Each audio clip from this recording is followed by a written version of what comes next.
Karnataka State Commission for Scheduled Castes and Scheduled Tribes.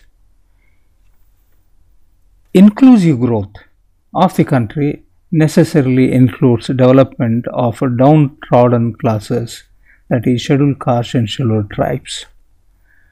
Overall development of scheduled castes and scheduled tribes is one of the main national and state agenda as well. For this very purpose, there is a Karnataka State Commission for Scheduled Castes and Scheduled Tribes. The government constituted the State Commission for Scheduled Castes and Scheduled Tribes, and the commission is functioning from 2003. The Karnataka State Commission for Scheduled Castes and Scheduled Tribes is constituted with the sole aim to fulfill the constitutional mandate of this section of the society. The extreme socio-educational and economic backwardness arising out of the practice of untouchability, these communities have remained isolated from the mainstream of the society, as it is well known.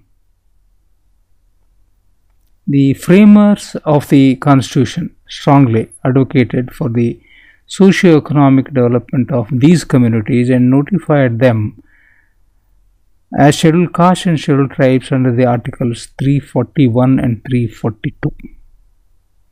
The constitution of the SC/ST Commission in the state would therefore work towards safeguarding the interests of scheduled castes and scheduled tribes. It would also facilitate the effective implementation of all the schemes, including adequate reservations, reasonable share in the government jobs, elected offices, educational institutions, and equal participation in the overall governance of the state.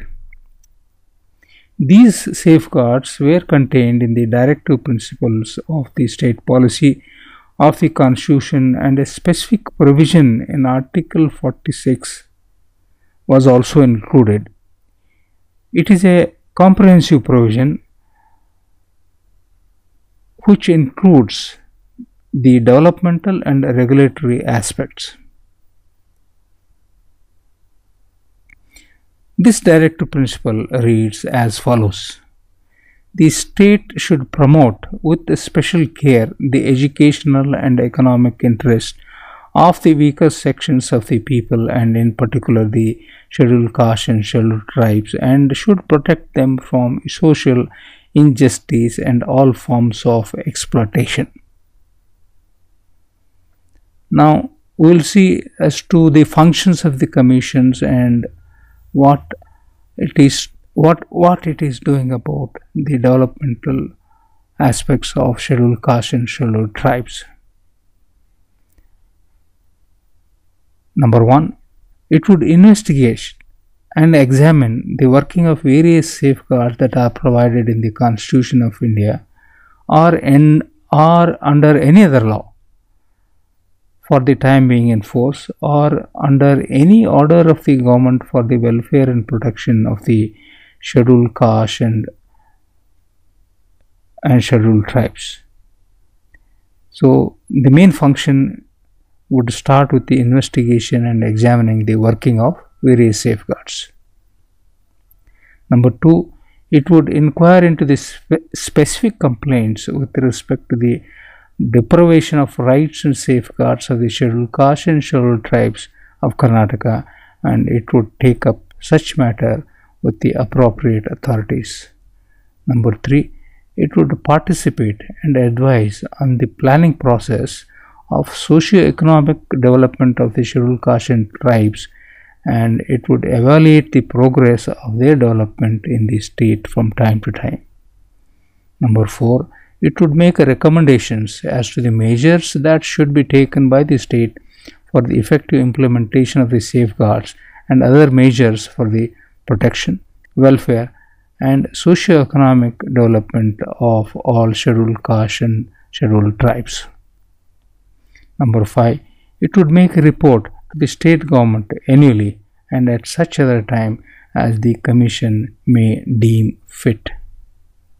Number five, it would discharge such other functions in relation to the protection, welfare, development and advancement of the scheduled castes and scheduled tribes as may be prescribed.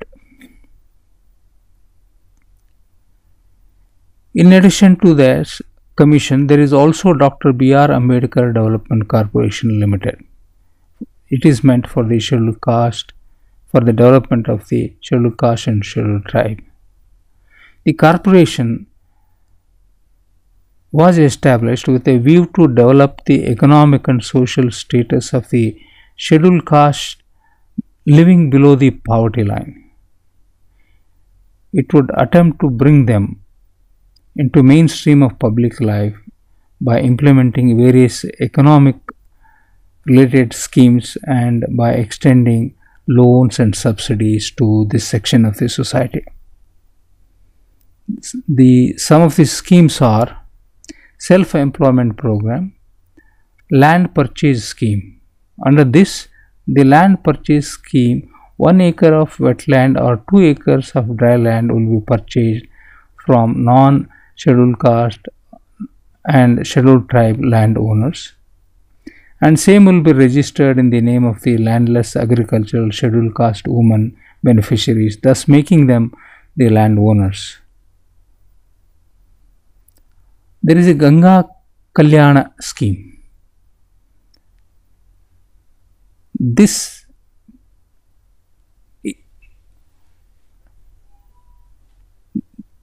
this, the dry land belonging to the small and marginal scheduled caste farmers will be irrigated under the following activities: individual irrigation borewell, community lift irrigation scheme, individual irrigation borewell scheme with a unit cost of 1.5 lakhs. Under this scheme, irrigation borewells will be drilled in the land belonging to the scheduled caste farmers and whose land holdings are in between 1 to 5 acres. There is a community lift irrigation scheme for the scheduled caste and scheduled tribe.